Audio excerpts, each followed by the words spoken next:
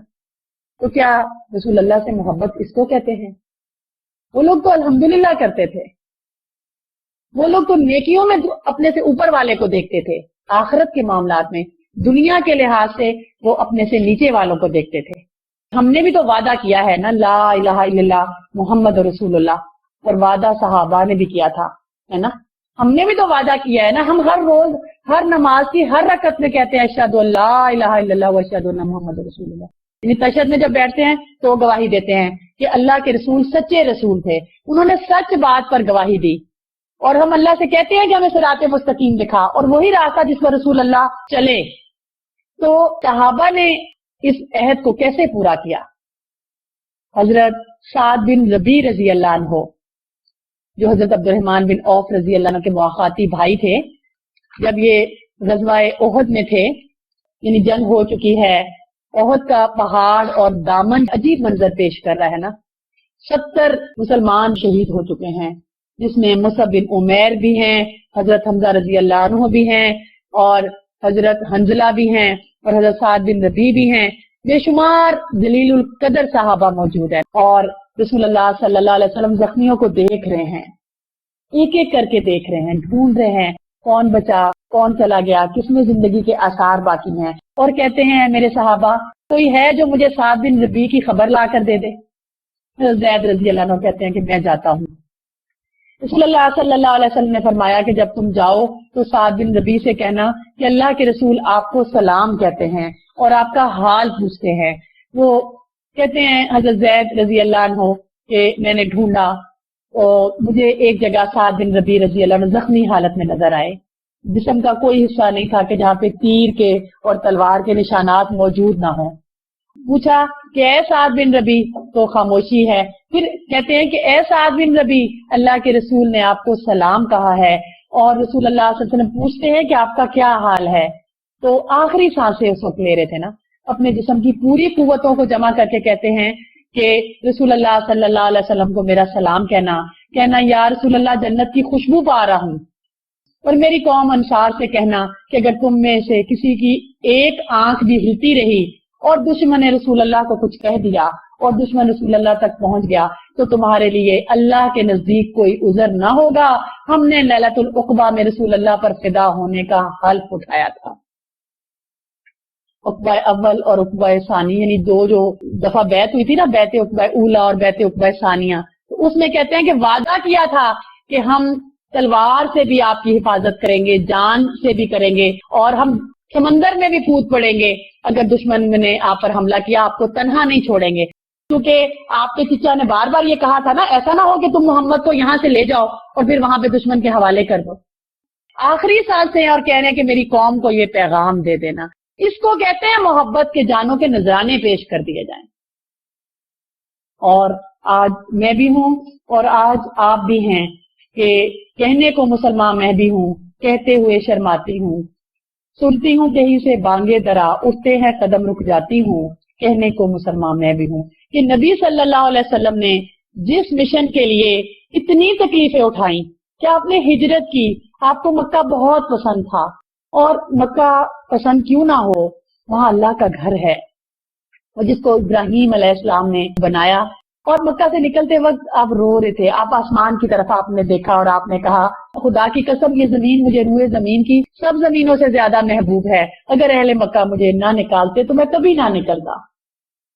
ہم تو خود یہاں آئے نا، اور پھر گھر یاد آتے ہیں، وہ ٹوٹی سڑکیں پاکستان کی، وہ دھواں دیتی گاڑیاں، وہ ساری بلڈنگیں چیزیں ہمیں یاد آتی ہیں نا، ہم کہتے ہیں کہ کوئی پسے دیوار ہمیں کوئی یاد کرتا ہے، لیکن ان کی یاد اللہ کی یاد تھی، ان کی تڑپ اللہ کی تڑپ تھی، ان کی محبت اللہ کی محبت تھی، اور وہ کیوں نکلے کہ اہل مکہ نے ان کو نکال دیا، اور پھر وہ مدینہ گئے تو جنگیں کیوں لڑی، آپ زخمی کیوں ہوئے، آپ کے دانت کیوں شہید ہوئے۔ آج کوئی ہم نے اویس کرنی بھی ہے، رسول اللہ کا زمانہ پایا لیکن رسول اللہ سے ملاقات نہ کر سکے، بوڑھی ماں تھی، بیوہ ماں تھی، اکیلے تھے، اور چاہتے تھے رسول اللہ سے جا کر ملاقات کریں، لیکن ماں کی خدمت کے خیال سے رسول اللہ کے پاس نہ گئے. ہمارے گھروں میں مائیں بیمار ہیں، بوڑھی ہیں، والنٹیئر کام کے لیے نکل جاتے ہیں. والنٹیئر کس کو کہتے ہیں؟ اللہ کی رضا کے لیے کرنا نا، تو سٹیپ بائی سٹیپ کریں گے نا، اللہ اور اللہ کے رسول کی سنت دیکھیں گے نا.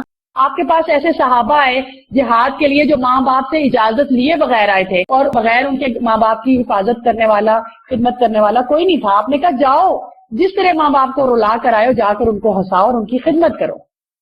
اور اویس کرنی صحابی نہ بن سکے، یہ اللہ اور اللہ کے رسول کی محبت تھی کہ صحابی نہ بن سکے کہ ماں بوڑھی ہے، اس کی خدمت کون کرے گا. ادھر ماں فوت ہوئی، ادھر پیارے رسول فوت ہو گئے. لیکن رسول اللہ صلی اللہ علیہ وسلم کے بارے میں جب پتا چلا کہ دانت شہید ہوا تو اپنا دان نکال دیا کہ پتہ نہیں یہ والا شہید ہوا ہوگا، پتہ نہیں یہ والا، پتہ نہیں یہ والا. رسول اللہ کیسے کھاتے ہوں گے نا. اور رسول اللہ سے یہ نہیں تھا کہ محبت نہیں کرتے تھے، لیکن آپ کو پتا تھا کہ آپ سے محبت کا تقاضا یہ ہے کہ عمل کرنا چاہیے. ہم تو اسی کو محبت سمجھتے ہیں نا، کہ چڑھاوے چڑھائیں یا نذرانے دیں، یا یہ کہ مٹھائیاں بانٹ لیں، یا یہ کہ سال کے بعد جھنڈیاں لگا لیں. ہم تو یہی سمجھتے ہیں کہ اس طرح دن منا لیں. تو یہ دن منانا رسول اللہ کا اسوہ ہے، نہ صحابہ نے ایسا کیا. رسول اللہ صلی اللہ علیہ وسلم ربیع الاول میں پیدا بھی ہوئے اور آپ اس میں فوت بھی ہوئے. تو کیا اگر ہم ان کی پیدائش کی خوشی مناتے ہیں تو کیا وفات کا سوگ بھی منائیں گے؟ اب تو وفات ہوئے کئی عرصے گزر گئے.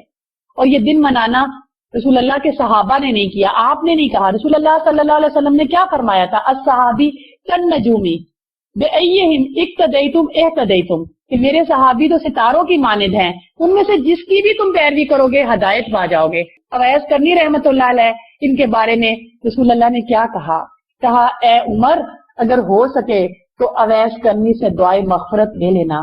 جب وہ خدا کے نام کی قسم کھاتا ہے تو اللہ اس کی قسم کو پورا کر دیتا ہے. کہ وہ باعمل تھے نا.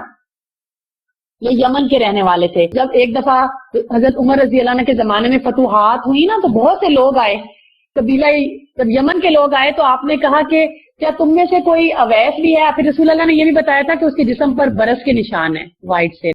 تو آپ نے پوچھا کہ کیا تم میں سے کوئی اویس بھی ہے؟ تو انہوں نے کہا کہ ہاں، کیونکہ حضرت عمر رضی اللہ عنہ کو یہ فکر تھی کہ میں ان سے دعائے مغفرت کرواؤں کہ وہ نیک آدمی ہے. تو ان کو ڈھونڈا اور پھر مغفرت کی نا، دعا کی. تو ان کو یہ رتبہ حضرت اویس کو کیسے ملا؟ عمل سے ملا نا. محبت تو تھی پر اطاعت بھی تھی کہ ماں کی خدمت کر رہے تھے. اور اس وقت تک حج نہ کیا جب تک ماں زندہ تھی، کیونکہ ماں کی خدمت کرنے والا کوئی اور نہیں تھا. جب ماں فوت ہو گئی پھر اس کے بعد سفر کیا، لیکن مدینہ میں رسول اللہ اب زندہ نہیں تھے. تو محبت اس کو کہتے ہیں. جب سے اعلان محبت کا کیا ہے میں نے، مجھ سے ہر ایک محبت کی نشانی مانگے. اور صحابہ کرام نے ان محبتوں کی نشانیوں کو سچا ثابت کیا ہے. اور ہم محبت تو کرتے ہیں لیکن ہم عمل نہیں کرتے. مثلا آپ سود کو ہی لے لیجئے. ہم کہتے ہیں ہم اللہ اور اللہ کے رسول سے محبت کرتے ہیں. اللہ تعالیٰ کہتے ہیں کہ اعلان ہے کہ اللہ اور اللہ کے رسول کا اعلان جنگ ہے ان لوگوں سے جو سود میں مبتلا ہیں، جو ربا کھاتے ہیں یا دیتے ہیں یا لیتے ہیں کسی بھی طرح. ہم محبت کے دعوے کرتے ہیں لیکن عمل نہیں کرتے. تو اصل چیز کیا ہے کہ اپنی زندگیوں کا جائزہ لیں اور یہ دیکھیں کہ ہماری زندگیاں کتنی ایسی ہیں جو کہ رسول اللہ صلی اللہ علیہ وسلم کی سیرت سے اور آپ کے عمل سے اور آپ کے طور طریقے سے دور ہیں. چھوٹی چھوٹی جتنی سنتیں ہیں ان پر اگر ہم عمل کریں تو یہ بھی بہت بڑی بات ہے. لیکن آپ کی سب سے بڑی سنت کیا ہے؟ آپ کا سب سے بڑا طریقہ کیا ہے کہ آپ نے اسلام کے رنگ میں لوگوں کو ڈھال دیا. لوگ جو تھے مسلم حنیف بن گئے. اس وقت کا مکی دور کا انسان جو شراب پیتا تھا، جو جوا کھیلتا تھا، جو بتوں کی پوجا کرتا تھا، وہ اندر سے بھی بدل گیا. یعنی صرف باہر سے نہیں، دنیا میں دیکھیں بڑی تحریکیں اٹھی ہیں لیکن جو بھی موومنٹ اٹھتی ہیں باہر سے تبدیلی آتی ہے، اس میں خارجی نظام کو بدلتی ہیں. مثلا آپ دیکھیں ٹریفک کا سسٹم ہی آپ یہاں کا لے لیں، کتنی پابندی ہے یہاں پر کہ ٹکٹ مل جائے گا، یہ نہیں بیلٹ نہیں لگائیں گے، کون سی لین میں رہیں گے، آپ ٹرن کیسے لیں گے، آپ شراب تو نہیں پیئیں گے. کیوں؟ انسان کی سیفٹی کے لیے. لیکن ہم خود سے نہیں سمجھتے کہ ہمیں دوسرے کو بچانا چاہیے. ٹکٹ سے ڈرتے ہیں تو ٹریفک کے نظام کو ٹھیک رکھتے ہیں. تو یہ ہے بیرونی خارجی تبدیلی، اندرونی تبدیلی نہیں ہے. لیکن رسول اللہ صلی اللہ علیہ وسلم نے جب انسانیت کی تعمیر کی، ان کا تزکیہ کیا قرآن کے مطابق، تو وہ انسان جو کہ اپنی خواہش کی پوجا کرتا تھا، وہ جو حیوان تھا وہ کلمہ توحید کے اثر سے بالکل تبدیل ہو گیا.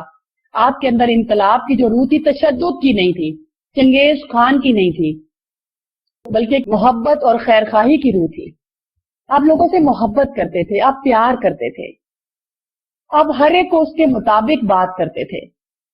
حضرت عمر رضی اللہ عنہ جیسا تندخو اور لا ابالی نوجوان جو آپ کا کتنا سخت دشمن تھا، جب وہ بدلا تو کہاں سے کہاں پہنچ گیا کہ رسول اللہ صلی اللہ علیہ وسلم نے فرمایا کہ تم عمر کی بات کرتے ہو، عمر تو جس راستے سے گزرتا ہے شیطان بھی وہ راستہ چھوڑ دیتا ہے. اتنا مضبوط عمر کا ایمان ہے. وہ اتنا بدل گئے جو بہن کو پیٹنے کے لیے چلے تھے نا. پھر آپ ذوالبجادین کو دیکھیں، یتیم لڑکا تھا، مکہ کی پہاڑوں پر بکریاں چراتا تھا، اور جب لوگ گزرتے تھے اور پتا چلا کہ رسول اللہ آئے ہیں، لوگ مسلمان ہو رہے ہیں، لوگ ہجرت کر رہے ہیں، بڑا دل جاتا تھا جاؤں یہ بھی جائیں اور ہجرت کریں. کہتے ہیں لیکن چچا نہیں کرنے دیتے تھے. پھر ایک وقت آیا کہنے لگے کہ اب رہا نہیں چاہتا. کہا کہ چچا میں تو پیارے رسول پر ایمان لایا اور میں اب مکہ سے مدینہ کا سفر چاہتا ہوں. چچا نے کہا یہ بکریاں جو تمہارے پاس ہیں یہ ریوڑ تو میرا ہے. کہا کہ چچا تمہیں ریوڑ مبارک، مجھے مدینہ کا سفر مبارک. کہا جو لباس تم نے پہنا یہ بھی میرا دیا ہوا، یہ بھی مجھے اتار دو. وہ بھی اتار دیا. ایک پھٹا ہوا کمبل وہ اوپر نیچے شطر ڈھانپا. ذوالبجادین اسی کو کہتے ہیں، بجد یا ابجد یعنی موٹی کھردری چادر. تو بجادین دو کھردری چادروں والا، پھاڑ کر کچھ اوپر لے لیا کچھ نیچے. اور مکہ سے مدینہ کا سفر میری بہنوں پیدل کیا. آپ میں سے بہت سے لوگوں نے حج اور عمرہ تو کیا ہوگا نا. پیدل سفر کیا، پاؤں سے خون رسنے لگا، پاؤں میں چھالے پڑ گئے. کوئی سواری نہیں تھی، کوئی انتظام نہیں تھا. کیا تھا؟ اللہ کے نبی کی محبت ہی تو تھی نا، اس دین اسلام کی محبت ہی تو تھی نا، اس توحید کا نشہ ہی تو تھا نا کہ جو آپ کو مکہ سے مدینہ کی طرف خرامہ خرامہ لے کے جا رہا تھا. جب وہاں پہنچے لمبا سفر کر کے کئی دنوں کا اور بھوکے پیاسے اور زخمی حالت میں، رسول اللہ صلی اللہ علیہ وسلم نے پوچھا کہ تم کون ہو؟ اے دو چادروں میں لپٹے ہوئے، من انت ذوالبجادین. کہنے لگے کہ انا عبد العزا. پھر پوری کہانی سنائی تو کہا کہ لستا عبد العزا انت عبداللہ. اور پھر غزوہ تبوک کے سفر میں یہ فوت ہو گئے.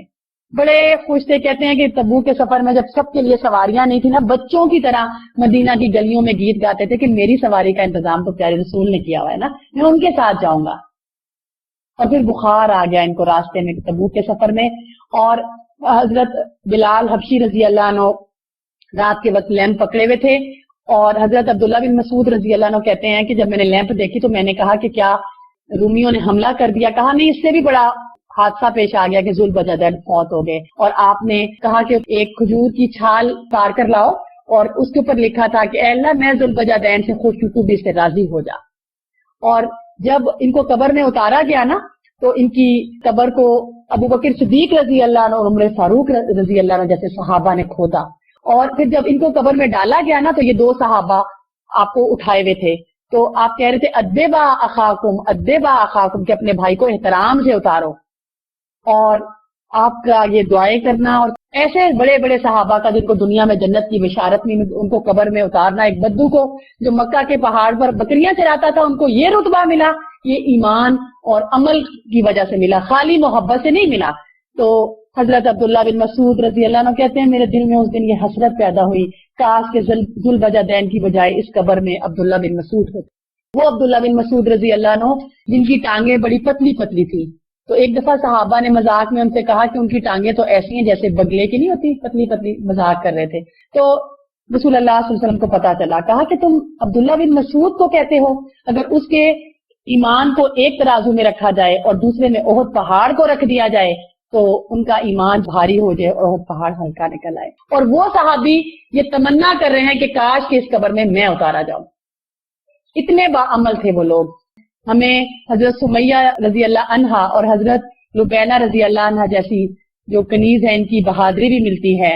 ہمیں معاذ بن مالک اسلمی اور غامدیہ صحابہ اور صحابی جو تھی ان کی توبہ کا طریقہ بھی ملتا ہے کہ کیسی انہوں نے توبہ کی تھی نا. ہمارے پاس بھی گناہ ہیں لیکن ہم لوگ توبہ نہیں کرتے، ہم ندامت نہیں اختیار کرتے، ہم شرمندہ نہیں ہوتے. ہمارے اندر نہ بہادری ہے، نہ ندامت ہے، نہ افسردگی ہے، نہ عمل ہے. تو پھر ہونا کیا چاہیے کہ میں اور آپ بھی اپنی زندگیوں کا جائزہ لیں کہ رسول اللہ صلی اللہ علیہ وسلم کی زندگی ایک انسان کی زندگی تھی، اور لوگ جو یہ کہتے ہیں رسول اللہ صلی اللہ علیہ وسلم محفل میں تشریف لے آئے ہیں اور وہ سارے لوگ نکل جائیں محفل سے جو بے ادب ہیں، تو اس سلسلے میں یہ بات یاد رکھیں کہ رسول اللہ صلی اللہ علیہ وسلم دو کے انسان تھے، انسانوں میں سب سے افضل تھے، نبیوں میں بھی ان کے درجے مراتب بہت زیادہ ہے، ان کو بہت سے معجزات بھی ملے، لیکن وہ تھے انسان ہی، ان کی معراج ہی یہ ہے کہ وہ انسانوں میں سے تھے، اللہ نے انسانوں میں سے رسول بنا کر بھیجا۔ جس طرح عام لوگوں کو موت آتی ہے اسی طرح رسول اللہ صلی اللہ علیہ وسلم کو بھی موت آئی۔ رسول اللہ صلی اللہ علیہ وسلم ایک دفعہ منبر کی سیڑھی پر قدم رکھا تو کہا آمین، دوسری پر رکھا قدم تو کہا آمین، تیسری پر رکھا قدم تو کہا آمین۔ تو رسول اللہ کے صحابہ نے پوچھا کہ آپ نے ایسا کیوں کیا؟ تو انہوں نے کیا بتایا تھا، ابھی ابھی جبرائیل علیہ السلام آئے تھے، رسول اللہ صلی اللہ علیہ وسلم کو یہ بات بتائی، کہا کہ ہلاکت ہے اس آدمی کے لیے جس نے رمضان کا مہینہ پایا لیکن اپنے گناہ نہ بخشوائے، یعنی اس میں روزے رکھ کر۔ رسول اللہ کہتے ہیں میں نے جواب میں کہا آمین۔ پھر جب دوسری سیڑھی پر قدم رکھا تو جبرائیل علیہ السلام نے کہا ہلاک ہو جائے وہ شخص جس کے سامنے رسول اللہ کا نام لیا جائے وہ اور آپ پر درود نہ بھیجے، تو میں نے جواب دیا آمین۔ جب تیسری سیڑھی پر چڑھا تو جبرائیل علیہ السلام نے کہا ہلاکت ہے اس آدمی کے لیے جس نے اپنے ماں باپ دونوں یا دونوں میں سے ایک کو بڑھاپے کی عمر میں پایا اور ان کی خدمت کر کے جنت کو حاصل نہ کیا۔ انہوں نے کہا ہلاک اور میں نے کہا کہ آمین۔ تو دعا جبرائیل دے رہے ہیں، آمین رسول اللہ کہہ رہے ہیں، تو کیا اس کی قبولیت میں کوئی شک ہو سکتا ہے؟ اس سے کیا پتا چلتا ہے کہ ایک بات تو یہ کہ والدین کے لیے اولڈ ہاؤسز کی ضرورت نہیں ہے اور مدر ڈے اور فادر ڈے کی ضرورت نہیں ہے، والدین تو ہماری جنت ہیں، تو ہمیں ان کو اپنے گھروں میں رکھ کر رحمت اور برکت کی صورت میں ان کی خدمت کرنی چاہیے، اپنے ہوں یا شوہر کے، ناراض نہیں ہونا چاہیے۔ اور ہم کیوں کہیں کہ یہ بوجھ ہے اور کیوں انتظار کریں کہ کب مریں گے، مشکل دور ہوگی، ہماری آسانی ہوگی نا۔ پھر دوسری بات کیا ہے کہ روزے تو اس لیے آتے ہیں کہ ہمارے گناہ بخش لیے جائیں، تو ایسے رکھے جائیں کہ ہمارا تزکیہ ہو، ایسے نہ ہو کہ نام کے روزے ہوں۔ اسی طرح تیسری بات کیا ہے کہ رسول اللہ صلی اللہ علیہ وسلم پر درود پڑھنا چاہیے، اس کا بہت اجر ہے، اور رسول اللہ صلی اللہ علیہ وسلم پر جو درود پڑھنا ہے اس کے بارے میں ہمیں کیا پتا چلتا ہے کہ رسول اللہ نے فرمایا کہ جبرائیل علیہ السلام تشریف لائے اور خوشخبری دی کہ اللہ تعالیٰ فرماتا ہے کہ آپ کے لیے یہ بات خوشی کا باعث نہیں کہ آپ کا جو امتی ایک مرتبہ درود بھیجے میں اس پر 10 رحمتیں نازل کروں، اور جو امتی ایک مرتبہ آپ کو سلام کہے میں اس کو 10 مرتبہ سلام کہوں۔ تو درود تو بھیجنا ہے اور بار بار بھیجنا ہے، اور لیکن یہ کہ کس طرح بھیجنا ہے اور کیوں بھیجنا ہے، کیونکہ خود ہمیں قرآن میں بھی یہ بات ملتی ہے کہ اللہ رب العزت یہ بات فرماتے ہیں کہ اللہ بھی درود بھیجتا ہے، جبرائیل علیہ السلام بھی بھیجتے ہیں، فرشتے بھی بھیجتے ہیں، ایمان لانے والوں تم بھی میرے رسول پر درود بھیجو۔ تو اس سلسلے میں ہمیں وہی درود پڑھنے چاہیے جو مسنون ہیں، اور یہ درود تنجینہ، درود مقدس، درود تاج، درود لکھی اور درود اکبر، یہ سارے درود غیر مسنون ہیں۔ تو ہمیں درود کب کب بھیجنا چاہیے اور کیسے بھیجنا چاہیے، اس سلسلے میں سب سے پہلی اور اہم بات تو یہ ہے کہ وہ درود جو ہمیں رسول اللہ صلی اللہ علیہ وسلم کی سیرت سے پتہ چلتے ہیں، جو آپ نے مختلف اوقات میں صحابہ کو سکھائے ہیں، اور اس میں سے ایک مقبول درود وہ ہے جو درود ابراہیمی ہے جو ہم اپنی نماز میں بھی پڑھتے ہیں۔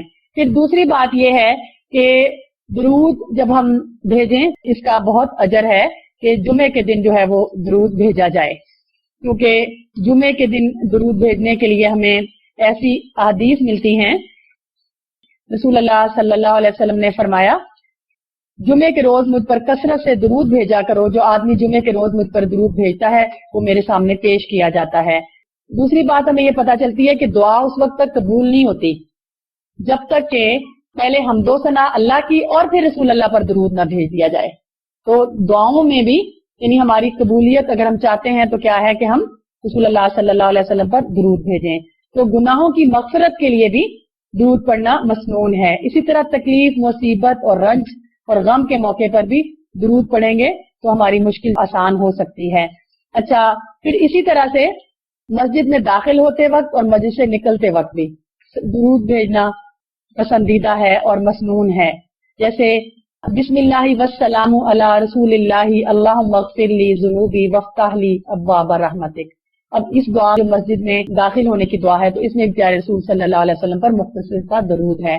جیسے ایک تو ہے نا پورا بڑا درود، اور بعض اوقات محفلوں میں بات جب ہوتی ہے تو کیا ہے کہ صلی اللہ علیہ وسلم، یہ مختصر سا درود ہے، ہم بھیج سکتے ہیں. اور اپنے انگلیوں کو نہیں چومے، اس میں یہ کوئی ضرورت نہیں ہے.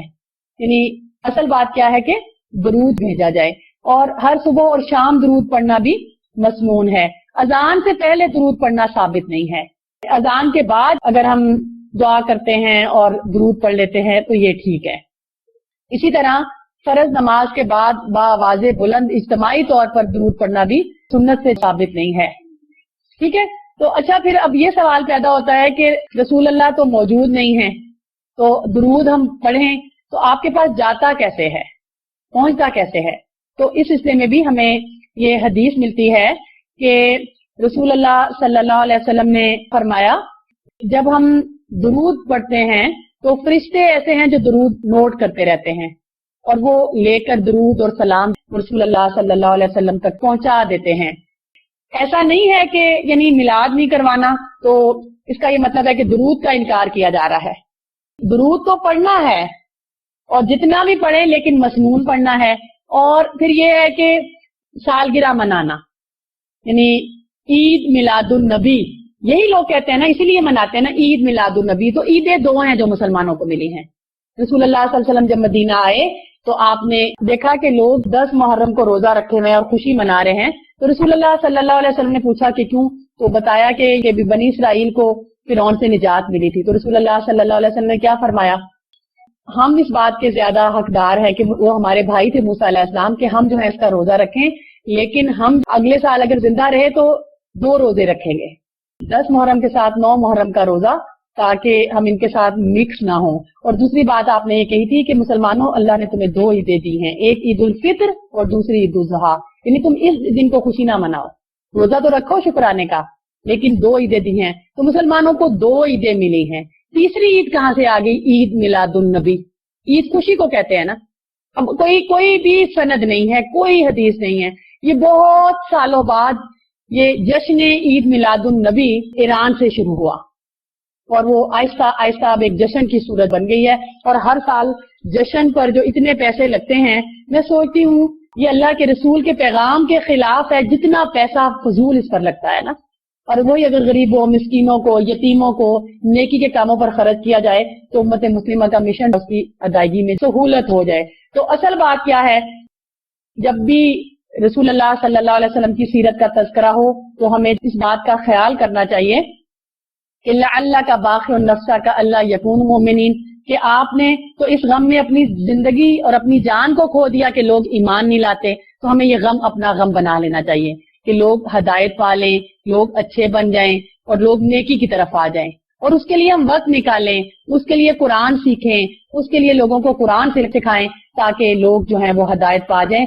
باقی جتنی بھی ہم چھوٹی موٹی جو بھی جتنی سنتیں اس پہ عمل کریں گے اس کا بھی اجر ملے گا، لیکن وہ سنت جس پر آپ کی پوری زندگی محیط ہے وہ تھی، آپ رسول تھے، آپ بشیر تھے، آپ نذیر تھے، آپ رحمت للعالمین تھے، آپ داعی اعظم تھے، آپ موصل انسانیت تھے. یعنی آپ نے انسانوں کو جنت کا راستہ بتایا، دین اسلام کی طرف بلایا، ہدایت بتائی، فلاح اور نجات کا سراغ ان کو دیا. اور آج یہی میری اور آپ کی ذمہ داری بنتی ہے کہ ہم اپنی خوشیاں بھی رسول اللہ کی سنت کے مطابق کریں، اپنے غم بھی، اپنی شادیوں کی تقریبات بھی، اپنا سونا بھی، اپنا جاگنا بھی، اپنا اٹھنا بھی اور اپنا بیٹھنا بھی. ورنہ یہ ہے کہ خالی یہ دعویٰ کرنا کہ ہم رسول اللہ سے محبت کرتے ہیں اور ہم اپنے گناہوں کی بخشش چاہتے ہیں، تو اس سے ہماری بخشش نہیں ہو سکتی. اور اصل بات کیا ہے کہ میں خانے ہی میں خانے، میں خانوں میں بت خانے، یا رب میرے سجدوں کو لٹنے سے بچا لے چل. ملتی ہے جہاں اے غم ہر غم کی دوا لے چل، تا کوہ صفا لے چل یا سوئے قبا لے چل. اس فصل بہاران کی دیتا ہوں قسم تجھ کو، خوشبو کی طرح مجھ کو اے باد صبا لے چل. یعنی آپ کے اسوے کی طرف لے چل، آپ کی سیرت کی طرف اور آپ کے عملوں کی طرف لے چل. تو بہرحال وہ لوگ جو کہ باقاعدہ اس طرح محفلیں منعقد کرتے ہیں، وہ کرتے تو اللہ کے نبی کی محبت میں ہی ہیں. ایسی بات نہیں ہے کہ وہ اللہ کے نبی سے محبت نہیں کرتے، کیونکہ ہم سب محبت کرتے ہیں. لیکن اصل جو مسئلہ ہے وہ یہ ہے کہ ہمیں اپنی محبت کو رسول اللہ کی سنت میں ڈھال لینا چاہیے اور اس کے طریقے کے مطابق کر لینا چاہیے. کہیں ایسا نہ ہو کہ ہم محبت بھی کریں اور پھر ہمیں اس کا کوئی اجر نہ ملے. ہم اتنی محنت بھی کریں اور ساری رائے گاہ چلی جائے، ہے نا. تو یہ کہہ کے کاسا ساز نے پیالہ پٹک دیا، اب اور کچھ بنائیں گے اس کو بگاڑ کے. یعنی پیالہ تھا اور اس نے اس کو توڑ دیا کہ میں اس کو ایک اور بناؤں گا جو بہت اچھا ہوگا نا پیالہ بنانے والوں نے. تو آئیے ہم بھی اس دل کو توڑ دیں اور اس دل کو اللہ کے نبی کی محبت میں ڈھالیں اور اللہ کے رسول پر ایمان لانے میں اور ان کے طریقے پر عمل کرنے میں. یعنی دل تو ہے، کاسا تو ہے، لیکن ویسا نہیں ہے جیسا اللہ اور اللہ کے رسول کو پسند ہے نا. خواہشات ہے، اپنی مرضی سے اپنی منمانی سے ہم عمل کرتے ہیں. رسول اللہ صلی اللہ علیہ وسلم کے صحابہ تو ایک ایک بات کا خیال رکھتے تھے کہ جہاں پہ بیعت رضوان ہوئی تھی تو صحابہ اس درخت کے نیچے آ کر جب رکنے لگے تو حضرت عمر رضی اللہ عنہ نے اس درخت کو کٹوا دیا تھا کہ کل کو کہیں اس وجہ سے لوگ شرک نہ کرنے لگے. حالانکہ وہ بڑی اچھی جگہ تھی، ہے نا. میں سوچتی ہوں اس بات پہ. پھر آپ نے کیا کہا تھا کہ خدا کی قسم اگر میں نے تمہیں پیارے رسول کو نہ دیکھا ہوتا کہ وہ حجر اسود کو چومتے، میں تمہیں کبھی نہ چومتا. تم ایک پتھر ہو، نہ نفع دے سکتے ہو نہ نقصان. ہم کہتے ہیں لوگ کرتے ہیں، ہم بھی کرتے جاتے ہیں نا. تو اصل بات کیا ہے کہ ہمیں اپنی زندگی کے تمام معمولات رسول اللہ کے اسوے کے مطابق گزارنے چاہیے اور اللہ تعالیٰ سے ہمیں یہ دعا کرنی چاہیے کہ اے خدا ذات کا اپنی مجھے عرفاں ہو جائے، میری ہر سانس تیری تابع فرما ہو جائیں. چند شمع تو فیروزہ ہے میرے سینے میں، روشنی دے مجھے اتنی کہ چراغاں ہو جائے. اتنی توفیق عطا کر تجھے راضی کر لوں، روح میری بھی تیرے قرب کے شایاں ہو جائے. اور مجھے کسی کی یہ بات بڑی اچھی لگتی ہے کہ کیوں چاند میں کھوئے ہو، الجھے ہو ستاروں میں، آقا کو میرے ڈھونڈو قرآن کے پاروں میں. اصل چیز کیا ہے کہ آپ تو چلتا پھرتا قرآن تھے. تو آئیے اپنی زندگیوں کو قرآن کے مطابق ڈھالیں اور اللہ تعالیٰ ہم سب کو رسول اللہ سے جو ہم محبت کرتے ہیں ہمیں واقعی اپنی زندگیوں کا جائزہ لینے والا بنائے اور ایسی سچی اور پکی محبت دے جو صحابہ اور صحابیات کو تھی، اور ایسی محبت کہ ہم آپ کا اتباع کریں، ایسا اتباع جو اللہ کو پسند آئے اور جس کے نتیجے میں اللہ ہم سب کے گناہ معاف کر دے اور اللہ واقعی ہم سب سے راضی ہو جائے.